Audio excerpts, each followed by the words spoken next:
안녕하세요. 엊그제까지만 해도 꽃다운 나이라 생각하며 살았는데 어느새 40대를 훌쩍 넘겨버린 한 여성입니다.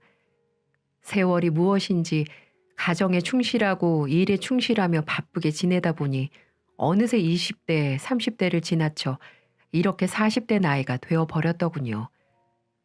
하지만 저의 청춘을 다 바쳐 일하고 가정을 지켜온 결과를 얼마 전 잔혹하고 쓰디쓴 결과로 맞이하게 되었는데요. 혼자만 알고 있기에는 너무 답답하고 어딘가에 털어놓고는 위로라도 받고 싶어 이렇게 글을 적어보려고 나서게 되었네요. 지금부터 저의 이야기를 좀 들려드려 보도록 하겠습니다. 저는 2년을 공부하고 시청에 들어가게 되었어요. 공무원 시험 쉽지 않다고 하는 걸 알고서 들어갔는데도 정말 힘들더군요. 세상에서 나 혼자서만 공부하고 있는 것 같고 나 혼자만 그 힘든 고생을 하고 있는 것 같아서 몇 번 포기를 하려고도 했었죠. 하지만 그때마다 노량진에서 같이 공부하는 친구들과 서로 의지하면서 우울한 시간들을 이겨내고 끝내는 공무원이 될 수 있었어요. 대학교를 졸업하고 나서 2년간 공부를 하면서는 누구하고도 만나지 않았습니다. 그래서 공시에서 합격을 하자마자 주변에서 쏟아져 오는 소개팅을 마다하지 않고 열심히 나가보았고 거기에서 저와 3살 차이 나는 연상남을 만나게 되었습니다. 이 사람도 저와 마찬가지로 부동산 공부를 하면서 공인중개사 자격증을 취득하고 본인 아버지 뒤를 이어서 부동산을 차릴 계획을 가지고 있는 사람이었습니다. 나름 포부도 있고 성격도 시원시원한 것 같아 만나보기로 했죠. 무엇보다 첫 만남 때부터 매너가 남달라 마음이 가게끔 행동을 했고 첫 만남 이후 계속해서 연락을 주고받고 데이트를 하는 과정에서 정말 괜찮은 사람이구나 라는 것을 느끼게 해주어 연애까지 발전을 시키게 되었답니다. 그때까지만 해도 남편은 정말 좋은 사람이었어요. 아니 사실은 그는 순애보적인 성향이 있었고 연애 때나 결혼 때나 변함없이 그 순애보적인 모습을 보여주었습니다. 하지만 거기에 제가 뒤통수를 당하게 될 줄은 꿈에도 상상하지 못했죠. 제가 늦둥이의 외동인지라 부모님도 나이가 좀 있으신 편이었는데 저희 부모님한테까지 끔찍하리만큼 잘하는 모습을 보고는 결혼을 하게 되었습니다. 시부모님도 평범하시고 부동산을 하는 집안이라 꽤 사는 집이기도 하고 공무원인 저를 좋게 봐주신 덕분에 양가 집안의 시원스런 허락 아래 결혼을 마치게 되었죠. 결혼 때는 자연스럽게 시댁에서 집을 해주시고 저희는 혼수를 해가는 식으로 균형 있게 진행을 했어요. 아무래도 부동산 하시는 시아버지께서는 첫 신혼집을 좋은 곳으로 해주고 싶다며 경기도 성남 쪽에 꽤 괜찮은 아파트를 선물로 해주셨고 저희는 그곳에 살림을 차렸죠. 신혼의 재미는 나름 많이 누렸습니다. 남편의 부동산은 연애 때부터 시작을 해서 아버님의 도움으로 잘 성장하고 있었고 저와 결혼할 당시에는 나름 안정권에 접어들어 생계 유지를 여유롭게 할 수 있었어요. 사실 공무원이 안정적이라는 건 참 좋지만 생활비를 벌고 모으기에는 다소 부족한 부분이 좀 있긴 하거든요. 그럼에도 불구하고 남편은 돈은 본인이 벌 테니 저한테는 하고 싶은 일 하면서 편안하게 살라고 해주어 얼마나 고마웠는지 모릅니다. 그런 남편이 변하기 시작한 건 결혼 후 10년도 더 지난 이후였습니다. 10년이 넘는 세월 동안 저희는 자식도 2명이나 낳고 유치원, 초등학교에 보내면서 안정적인 생활을 하고 있었어요. 그러다 제 인생에 큰 재앙을 불러일으킨 만남이 시작되었고 그 시작은 불행스럽게도 저로부터였죠.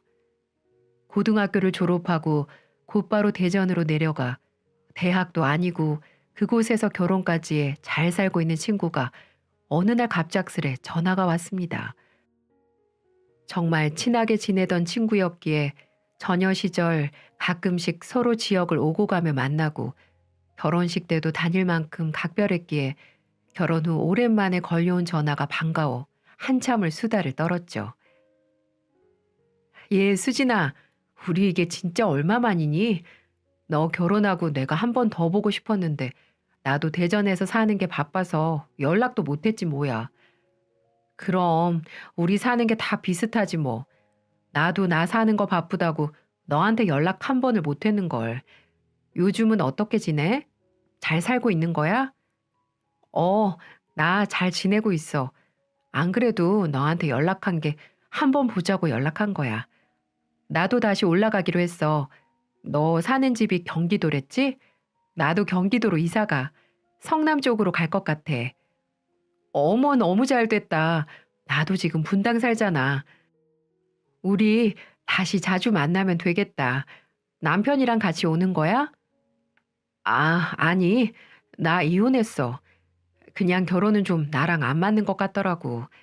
그래서 이제부터는 혼자 살아보려고. 애들은 전 남편이 키우기로 했고.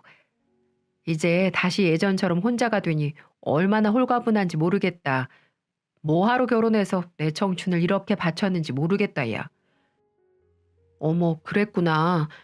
너는 원래 어디로 튈지 몰라서 좀 혼자 사는 게 편해 보이는 구석이 있긴 했었지. 그럼 우리 안 본 지도 오래됐는데 이번 주말에 시간 돼? 시간 되면 우리 집에 놀러 오라고. 우리 남편도 결혼식 때 보고 안 봤잖아. 내가 맛있는 거 해달라고 그럴게. 어, 정말? 알겠어. 그럼 그때 봐. 그렇게 저희는 주말에 만났습니다. 정말 오랜만에 만나는 친구인지라 반가운 마음이 컸고, 고등학교 때 부모님보다도 더 좋아했던 친구였기에 아무렇지도 않게 집으로 초대를 했었죠. 하지만 그게 저한테 크나큰 재앙을 불러들이킬 줄은 상상하지도 못했죠. 수진아, 집 너무 좋다. 남편분이 정말 잘해주시나 봐요. 우리 수진이는 인생이 폈네 폈어. 집도 좋고 여기 집값이 꽤 비싸던데 너네 잘 사나 보다. 아, 시아버님이 처음에 우리 집 해주실 때 좋은 곳 해주고 싶다면서 좀 애써 주셨어. 덕분에 신혼 때부터 돈 열심히 모을 수 있었지 뭐. 남편도 잘해주고. 아유, 당신은 참 쑥스럽게 친구분 앞에서 왜 그래? 우리 아내한테 얘기 많이 들었어요. 이제 가까운 데 사니까 자주 놀러 오세요. 감사해요. 남편분 정말 스윗하시다. 앞으로 자주 놀러 올게요. 네, 그럼요. 얼마든지 놀러 오세요.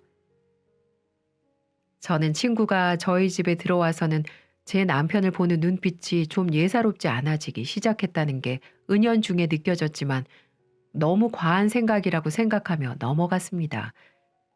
집들이 내내 남편과 제 친구는 급속도로 친해졌어요. 옆에서 제가 보는데도 은근히 질투가 날 만큼 농담도 잘하고 서로 쿵짝이 잘 맞는 게 살짝 신경이 쓰이더라고요.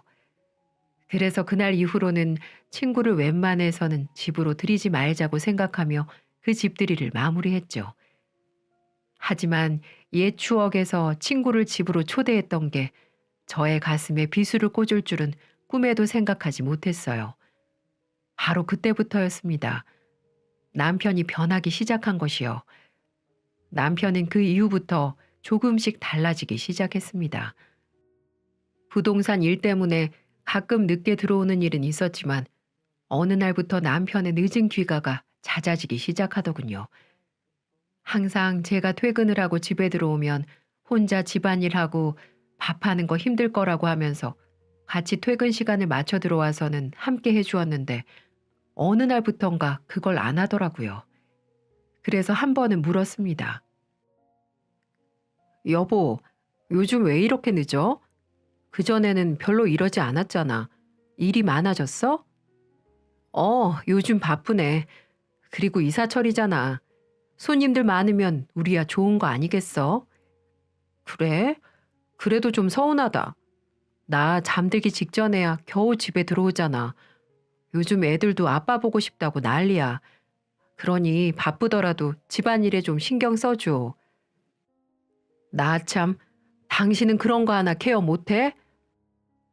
나 혼자 잘 먹고 잘 사려고 이러는 게 아니잖아. 나도 애들 교육비며 생활비며 갖다 주려고 그러는 게 아니야. 요즘 왜 그래? 자꾸 신경질 부리고. 뭐? 내가 지금 그런 뜻으로 말하는 게 아니잖아. 가정에 좀 신경 쓰라는 게 그렇게 잘못이야? 왜 오히려 당신이 화를 내는 건데? 진짜 당신 이기적이다. 기껏 힘들게 일하고 왔더니만은 기분 다 잡치게. 에이, 이러니까 내가 요즘 집구석에 들어오기가 싫지. 됐고, 오늘은 기분 잡쳐서 밖에서 자고 올 테니까 그런 줄 알아. 이렇게 말을 하며 집을 나가버리더군요. 너무 황당했어요. 예전에는 제가 가정에 신경을 써달라고 하면 아이들과 놀아주고 집안일도 좀 해주고 하더니 어느 날부터 자꾸 신경질을 부리고 짜증을 내기 시작했습니다. 싸우기도 하는 날에는 자기 마음을 못 알아준다는 핑계를 대고 밖으로 나가버리기도 했고 점점 다른 사람으로 변해가더군요. 하지만 그때까지만 해도 남편이 일에 대한 스트레스 때문에 예민한가 보다 하고 넘기는 날이 많았습니다. 그래서 저도 서운함을 참고 그날 생각을 정리하며 남편을 더 이해하고 제가 더 노력하기로 했죠. 하지만 제가 대화를 좀 해보려고 하면 나중에 해. 피곤해 죽겠는데. 이렇게 말하고는 자리를 피하고는 했고 저와 같이 한 침대에서조차 자지 않으려고 했어요. 당신 피부 관리 안 해? 얼굴에 그 기미는 뭐야? 아무리 애들 엄마라고 하지만 그렇게 관리를 안 하고 사는데 어떤 남자가 좋아하겠어. 결혼 전에는 그래도 나름 봐줄만 하고 잘 꾸미기도 하더니만 지금은 완전 아줌마가 따로 없네. 뭐? 내가 왜 이렇게 됐는데 애들 낳고 그러다 보니 그렇게 된 거 아니야. 그래서 요즘 나랑 잠자리를 피한 거야? 그런 거냐고. 에이씨, 몰라. 나 거실에서 잘 거니까 당신 편하게 자. 요즘 혼자 자는 게 편하더라고. 다음날 일찍 출근도 해야 하고. 남편은 이렇게 말을 하며 제 자존심을 짓밟기도 했습니다. 정말 마음 같아서는 엉덩이를 차버리고 싶었지만 참았습니다. 그냥 결혼 생활하면서 부부들이 흔히 겪는 일이라고 생각했어요. 하지만 남편의 변화는 그걸로 끝이 아니었어요. 급기야는 어린 애들한테까지 막말을 하기 시작하더군요. 그리고 어느 시점부터 상습적으로 외박을 하기 시작했고요.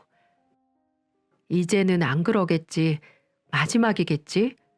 이렇게 기다려줬지만 점점 도가 지나치게 되더군요. 당신 요즘 진짜 밖에서 뭐 하고 다니는 거야? 일하고 다니는 거 맞아? 당신이랑 지금껏 10년 넘게 살면서 이렇게 상습적으로 외박하는 모습 보인 적 없었잖아. 진짜 또 이러네. 왜 이렇게 사람이 집착이 심해? 당신 원래 이런 사람이었어? 아니 그럼 사업하는 사람이 언제까지 집에만 처박혀 있을까? 당신은 나 없으면 아무것도 못해? 그런 소리가 아니잖아. 그럼 뭐 때문에 바쁜 건지 설명이라도 제대로 해야 할 것 아니야. 애들이 아빠 얼굴 다 까먹겠어. 이제는 아빠 찾지도 않아. 그거 잘 됐네. 아주 그냥 쫑알쫑알 옆에서 귀찮게 구는 거 힘들었는데 나 안 찾는다고 하니까 속이 다 편하다. 뭐? 당신 진짜 말 그렇게밖에 못해? 그게 지금 애들 보고 할 소리야? 왜 이렇게 변했어? 아이 진짜 짜증나게. 야, 내가 그럼 여기에서 뭘 더 얼마나 더 잘해야 되는데? 돈 꼬박꼬박 벌어다 주고 지금까지 네 혼자서는 못 누릴 거 누리게 해주면서 살았으면 너도 이제 정도껏 알아서 기어야 할 것 아니야? 남편은 급기야는 내게 해서는 안 될 말까지 하며 저의 마음에 생채기를 했습니다. 그때부터는 정말로 제가 알던 남편이 아니었어요. 하지만 남편은 그걸로도 부족했는지 저를 더 심하게 하대했습니다. 남편과의 냉전이 계속되고 있던 중 주말에도 아침부터 집에서 일찍 나간 남편에게 화가 난 상태로 집 청소를 하고 있었어요. 계절이 바뀌던 시기였기에 여름 옷들을 싹 집어넣을 생각으로 옷장을 다 뒤집고 있는데 갑자기 장롱 깊숙한 곳에서 종이 가방이 손에 잡혔습니다. 뭘까 싶어서 바로 꺼내봤는데 금목걸이 박스가 있더라고요. 종이백 안까지 정성스럽게 포장되어 있는 걸 보면서 남편이 저와 풀고 싶어 선물을 준비한 건가 싶었어요. 그리고 혹시라도 제가 까먹었을 기념일이 다가온 건가 싶기도 해서 얼른 달력을 보니 그것도 아니라서 선물의 정체가 궁금해졌습니다. 그래서 남편이 오기 전 그 목걸이 박스를 꺼내놓고는 들어올 때까지 기다렸죠. 역시나 밤 12시가 지나 정신을 못 차릴 정도로 술을 먹고 들어오더군요. 몸도 제대로 가누지 못했어요. 그리고 평소 같았으면 자고 있을 제가 안 자고 기다리고 있으니 의아했던지 바로 물어보더라고요. 안 자고 뭐 했어? 왜? 또 늦게 온 거 따지려고 앉았냐? 너도 진짜 징하다. 뭐? 당신 말 또 그렇게 하네. 나는 당신이 이것까지 숨겨놨길래 나랑 풀고 싶어서 준비한 건 줄 알았는데 아니었나 봐? 그럼 도대체 이거 뭐야? 누구 주려고 준비한 건데? 이거 누가 봐도 여자 선물이잖아. 저는 당연히 저에게 줄 거라고 생각을 하며 기대했던 것들이 남편의 쓴소리에 한순간에 무너져 버렸고 남편은 제가 그 선물을 보이자마자 또다시 흥분을 해댔습니다. 아이씨 진짜. 야, 너 혹시 내 물건 뒤졌냐? 이게 진짜 죽을라고. 더러운 손으로 그걸 왜 만져? 뭐라고? 당신 진짜 왜 이래?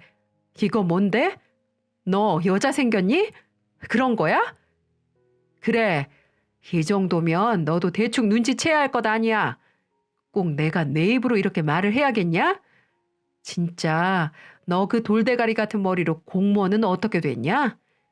이왕 이렇게 된 거 이혼해. 내가 위자료는 팍팍 쳐줄 테니까 애들 데리고 살아.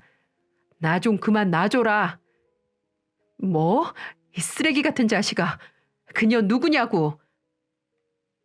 남편 놈은 정신을 못 차리면서도 당당하게 여자가 있다고 고백을 하는 겁니다. 아주 뻔뻔하게 말이죠.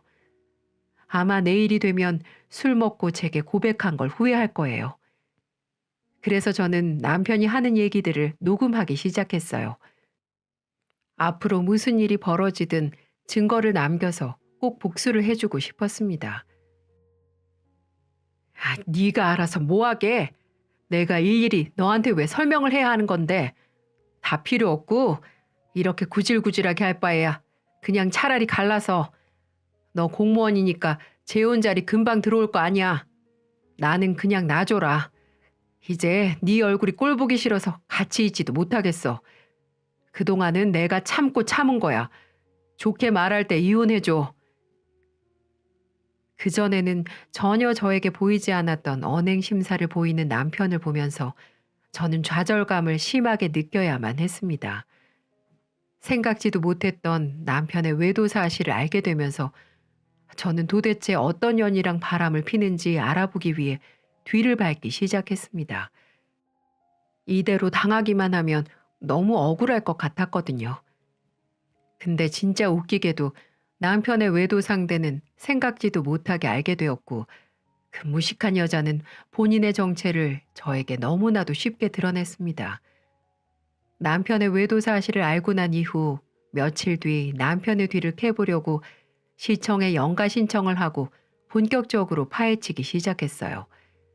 아이들도 친정에 맡겨놓았고 이제 다 준비가 돼 있는 상태였어요. 이제 남편과 바람핀 그년만 잡으면 됐죠.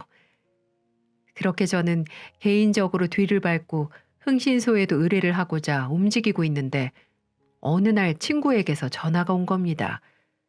바로 저의 고등학교 동창 그 수진이 말이죠. 집들이 이후로 자주 연락을 못했기 때문에 대수롭지 않게 받았습니다. 오히려 남편의 외도가 기가 막혀 누구에게도 말하지 못하고 있었는데 이 친구에게라도 털어놓을까 싶어서 생각하고 있던 찰나에 이 친구가 갑자기 수상한 질문을 해대는 거 있죠? 수진아, 요즘 잘 지내지? 그냥 그럭저럭 지내고 있어. 너는 잘 지내? 어, 나 요즘 너무 잘 지내고 있지. 그래? 잘 됐네. 경기도 와서 적응 잘하고 있구나? 그럼. 나 원래 어디서든 적응은 잘하잖아. 근데 내가 지금 이런 얘기하려고 전화한 건 아니고, 얘, 네 남편 원래 음식을 좀 가리니? 뭘 먹어도 잘 못 먹던데? 남편? 좀 그런 게 있긴 하지. 그런데 그걸 왜 묻는 건데? 아니, 다른 게 아니고, 너네 남편한테 얘기 못 들었을 텐데, 내가 너네 남편 부동산에서 땅을 하나 구입했어. 전 남편하고 재산 분할하고 받은 돈이 있거든. 이걸 그냥 섞일 수가 없잖니. 그래서 부동산 투자라도 좀 할까 싶어서 너네 남편 부동산에 갔었는데 글쎄 너무 좋은 곳을 연결해 줬지 뭐야. 그래서 네 남편한테 고마워서 밥 좀 몇 번 사주곤 했는데 이상하게 음식을 좀 가리는 것 같더라고. 어안이 벙벙했습니다.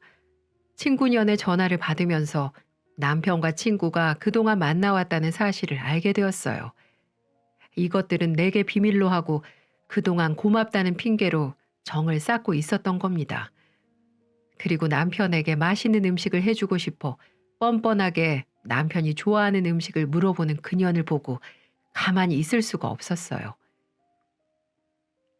야, 너 지금까지 나 몰래 우리 남편 만나고 있었던 거니? 와, 이거 사람 아니네. 일하는 부동산까지 가서 꼬리쳤다 이거지? 그리고 나한테 좋아하는 음식 물어보는 것도 내 남편한테 해주려고 그러는 거 아니야? 진짜 너는 대가리 총 맞았니? 그게 나한테 할 소리야? 어휴, 얘 왜 갑자기 이렇게 흥분하니? 누가 네 남편을 만나고 있다니. 아, 됐어. 그냥 내가 알아서 할게.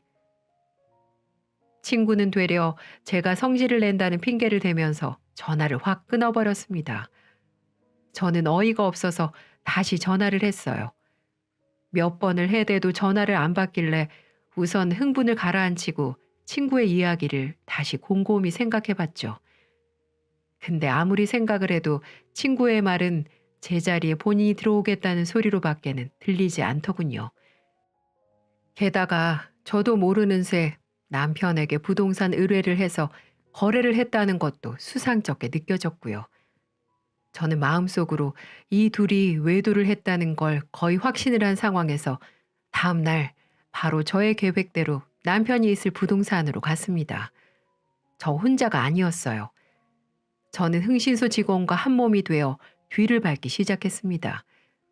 왜냐하면 남편이 금세 저를 알아차릴 수도 있기 때문에 남편이 모르는 사람과 대동을 해야만 했어요. 그렇게 남편 부동산에서 잠복하기 시작했고 퇴근 시간이 되자 남편은 곧바로 부동산 문을 닫고 어디론가 향했습니다. 그 길로 저와 흥신소 직원은 곧장 남편의 뒤를 밟았습니다. 남편은 아주 익숙한 듯이 차를 몰고 어디론가 가고 있었고 그곳은 백화점이었어요. 남편과 애들하고도 자주 갔던 백화점이기에 저 역시 익숙하게 따라 들어갔고 조심스레 남편의 뒤를 따라갔을 때 얼마 못 가 저는 그 자리에 주저앉고 말았습니다.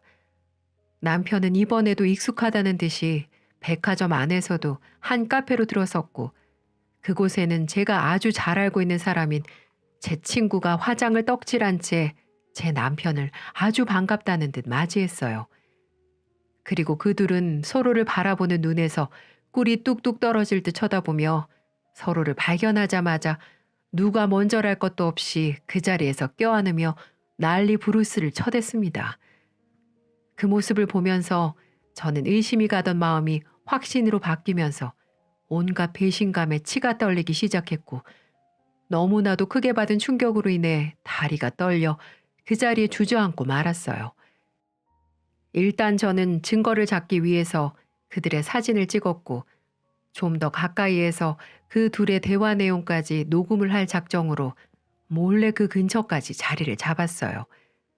저는 남편이 저를 알아보지 못하도록 옷도 그동안 입지 않았던 스타일의 옷들을 전부 다 새로 사서 입은 상태인데다 한 번도 써보지 않은 안경에 마스크, 모자까지 푹 눌러쓴 상황이었기에 그 두 사람이 저를 알아볼 리는 만무했습니다. 그래도 혹시나 조심스러워 저는 흥신소 직원을 시켜 그들 근처로 가서 그들의 대화를 녹음을 하라고 부탁을 했죠. 그 직원은 이런 일을 많이 해봐서 그런지 아주 익숙한 듯 근처로 가서 녹음을 하기 시작했습니다. 그리고 그 대화 내용은 또 한 번 저의 마음에 비수를 꽂는 대화들 뿐이었습니다. 진짜 이혼 언제 할 거야? 어제 내가 전화해서 내가 네 남편이랑 만나고 있다. 이렇게 티를 팍팍 내는데도 왜 아무 반응이 없는 거야? 걔는 자존심도 없대? 에이, 무슨 배짱으로 그렇게 버티고 있는 건데. 짜증나 죽겠어. 아주 속도 없는 년이라니까. 그러게 말이야. 조금만 기다려봐. 나도 애들이 있어서 당장은 힘들 거야. 안 그래도 내가 이혼 얘기까지 다 했으니까 조만간 떨어져 나갈 거야. 조금만 기다려. 아, 몰라. 나 진짜 언제까지 이렇게 숨어서 만나야 하는 건데 얼마나 자존심 상하는 줄 알아? 내가 수진이 그 기집애 눈치 보면서 살아야겠냐고. 이 둘의 내용을 들으면서 저는 하늘이 무너지는 심정을 느껴야만 했습니다. 의심이 확신으로 바뀌는 순간이었어요. 이들이 원하는 게 이혼인 걸 더욱 명확하게 알게 되면서 저는 바들바들 이를 갈아야 했습니다. 그리고 저는 이혼을 쉽게 안 해주기로 결정했어요. 그것들이 내 앞에서 잘 먹고 잘 사는 꼴을 도저히 볼 수가 없었거든요.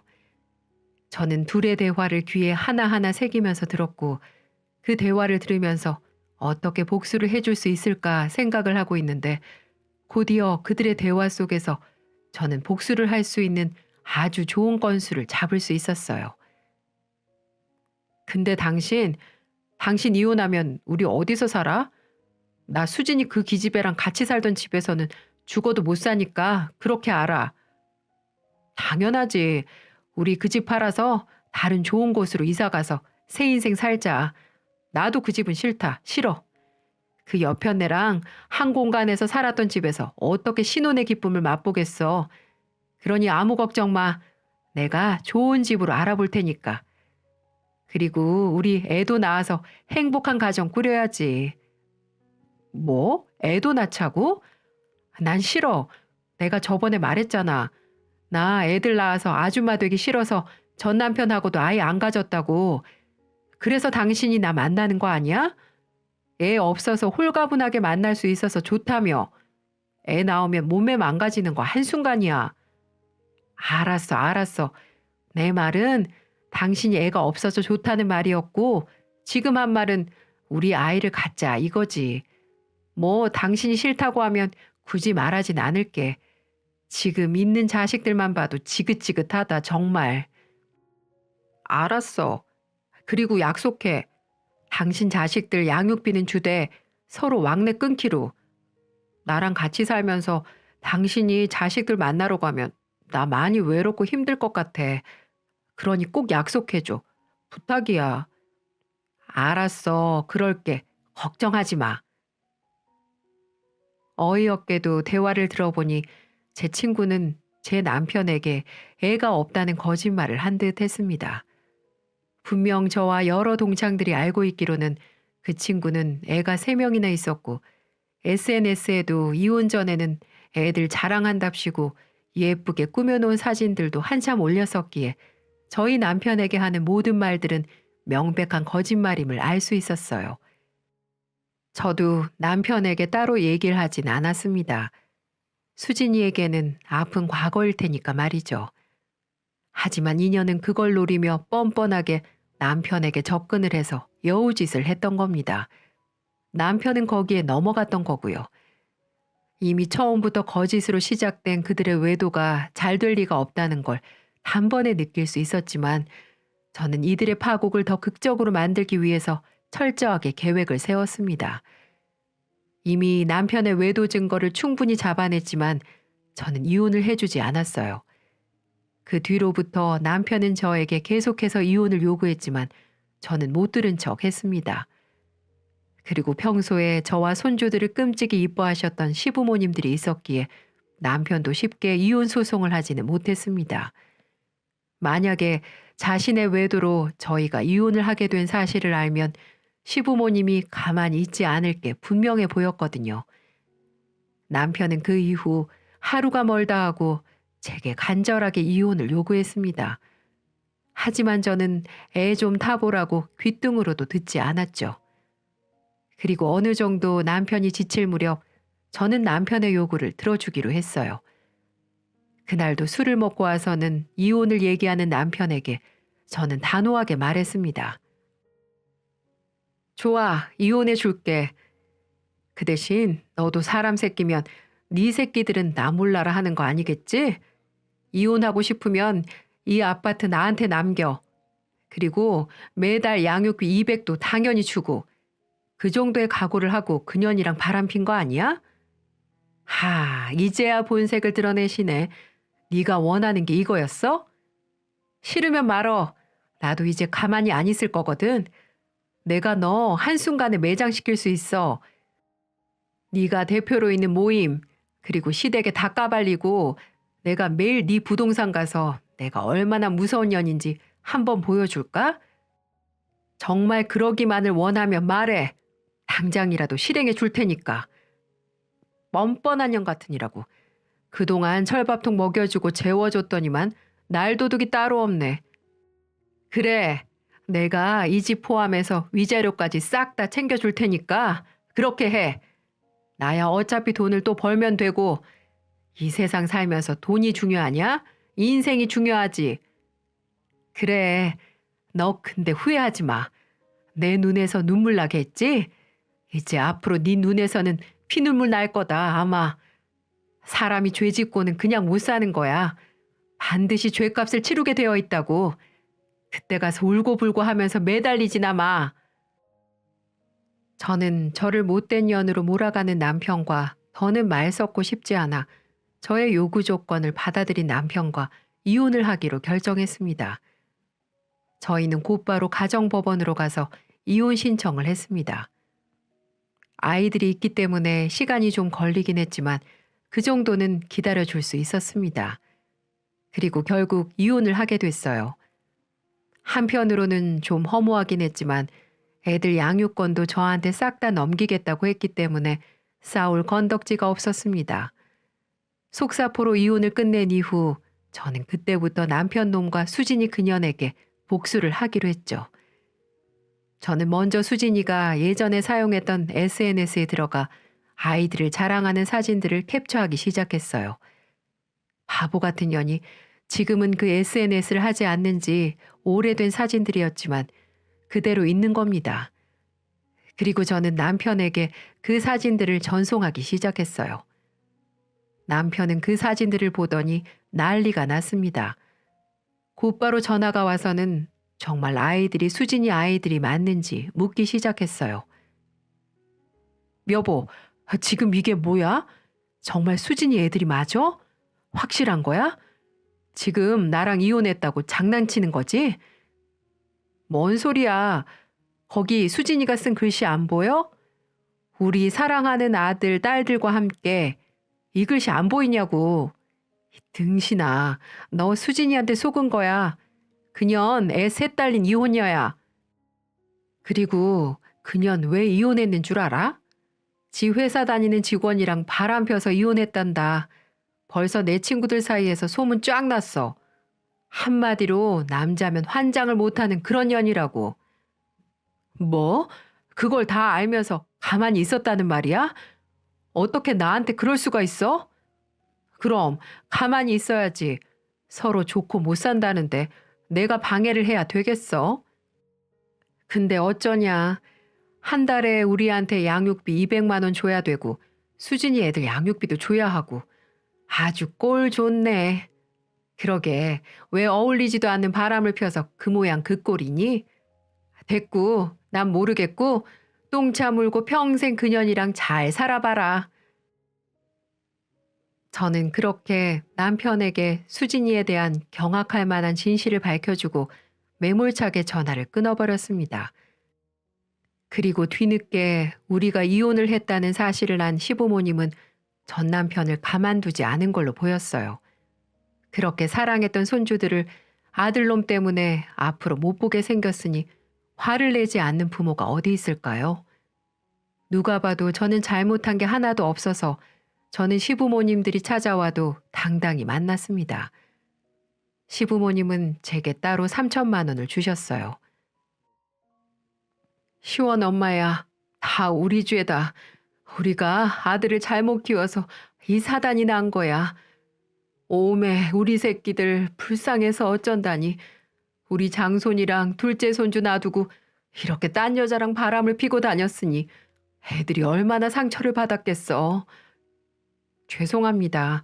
저도 남편을 더 신경 썼어야 했는데 일 다니며 아이들 돌본다고 신경을 잘 못 썼네요. 이렇게 안 좋은 모습 보여서 죄송해요. 아니다, 아니야. 네가 잘못한 게 뭐 있어. 그리고 이거 3천만 원이다. 우선 애들 키우는데 보탰어. 그리고 부탁인데 아무리 이혼했다지만 우리 예쁜 손주들은 가끔이라도 보여주면 안 되겠니? 내가 영영 인연이 끊길까 봐 요새 잠 한숨도 제대로 못 자고 있어. 애미야, 이렇게 내가 부탁하마. 그놈의 자식은 안 보여주더라도 우리는 만날 수 있게 해줘. 시부모님들은 이렇게 말씀을 하시며 본인들이 자식을 잘못 키운 게 죄라며 3천만 원을 놓고 가셨습니다. 솔직히 갈등이 되긴 하더라고요. 그래서 그 돈도 안 받으려고 했습니다.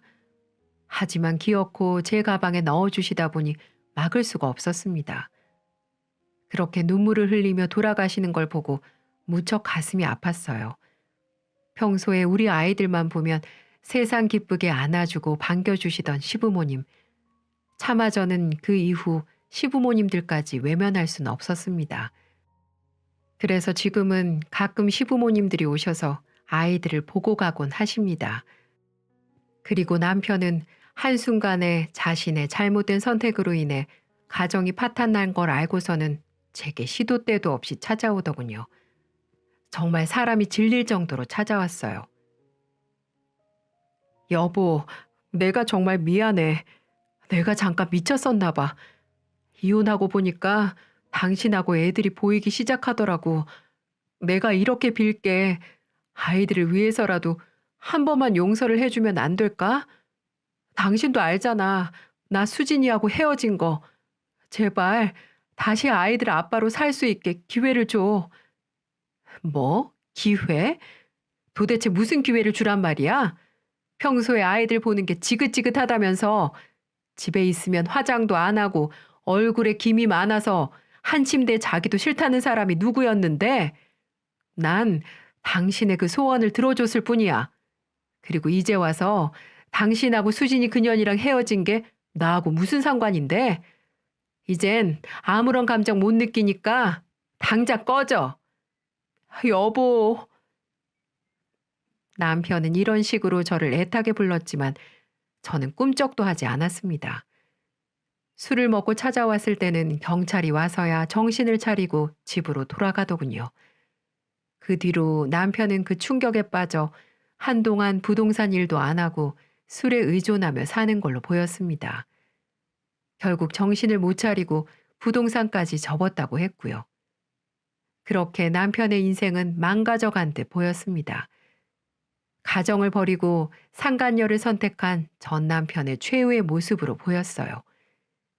수진이 그녀는 그 이후 남편하고도 헤어지고 다시 어디론가 가버렸다고 했습니다. 수진이에게도 따로 위자료 소송을 해 2천만 원을 받았지만 그걸로 성에 안 차 동창들에게 지금의 상황을 알리기 시작했고 수진이는 한순간에 친구들 사이에서 쓰레기로 변해 있었습니다. 수진이 이야기만 나오면 친구 남편 뺏은 년, 나쁜 년. 이게 다들 첫마디였어요. 그 이후 수진이는 자취를 감추고 있어서 어디서 어떻게 사는지 모릅니다. 아마도 어디서 또 남자에게 꼬리를 쳐 남의 가정 파탄내고 있을지는 모르겠네요. 우리나라 가정을 지키기 위해서라도 제발 귀신이 빨리 잡아가 버렸으면 좋겠네요. 저는 이 사건 이후로 결혼이라면 치가 떨려서 누구와도 만날 생각을 하지 못하고 있는데요. 그저 지금은 아이들에게 집중하면서 저의 남은 인생을 아이들을 위해서만 쓰려고 생각하고 있습니다. 제 나이 아직 40대 초반인지라 부모님은 제 나이가 아깝다며 누구라도 다시 만나보라고 하시는데 아직까지는 누군가를 다시 만날 상태는 아닌 것 같아요. 아직까지는 제 마음의 상처가 가득해서 또 다른 누군가를 만난다는 게 많이 두렵거든요. 대신에 아빠 없이 저와 같이 살아가야 할 우리 아이들이 아빠의 빈자리를 느끼지 못하도록 해주고 싶어 요즘 아이들 교육에 집중하면서 열심히 살고 있습니다. 그리고 전 남편 때문에 집도 이사를 가버렸습니다. 다행히도 이 집이 자리도 좋고 인기가 많은지라 금방 좋은 값에 팔 수 있었고 저는 아이들과 남편의 흔적을 느끼지 않을 수 있는 곳으로 가버렸어요. 물론 양육비를 받고 면적 교섭권도 해주고 있습니다. 하지만 이사한 집은 절대 알려주고 있지 않네요. 언제도 찾아와서 괴롭힐지 모르니까요. 저는 이혼 이후의 삶이 더욱 편안하고 안정적이게 된 것 같습니다. 결혼의 처음은 참 좋았지만 사람의 거의 밑바닥까지 보게 되면서 마지막은 끔찍한 기억으로 남게 되어 가슴이 아프기도 합니다. 하지만 이미 일어난 일, 저는 오히려 전화위복의 기회로 삼고 잘 살아가 보려고 합니다. 어떤 사람이 이혼에 대해서 이런 말을 했더라고요. 판단력이 부족해서 결혼하고, 인내력이 부족해서 이혼하고, 기억력 부족으로 다시 재혼한다. 저는 정말 좋은 사람이라고 생각을 해서 결혼을 했지만, 결국에는 남편의 외도를 참지 못하고 이혼을 했습니다. 하지만 이 이혼에 대해 전혀 후회하지 않아요. 일단 지금 심정으로는 같은 실수를 두 번 반복하지 않기 위해서 노력을 하려고 합니다. 그리고 또 다른 누군가의 말대로 사랑은 사랑으로 치유하는 거라는 말이 사실일 수 있다면 저의 삶에도 그런 기적이 나타나기를 응원 부탁드립니다. 그리고 앞으로의 저의 삶은 행복할 거라고 말씀해 주시면 제가 두 아이들을 데리고 살아가는데 큰 힘이 될 것 같습니다. 아무쪼록 저의 긴 글 들어주셔서 감사하고 앞으로도 여러분의 인생에도 저처럼 입이 쓴 일이 일어나는 게 아니라 달디단 일들만 넘쳐나시기를 기원하겠습니다. 날씨도 많이 따뜻해지고 있는데 이때 환절기 건강관리 유의하시고 늘 건강하시기를 바랄게요. 감사합니다.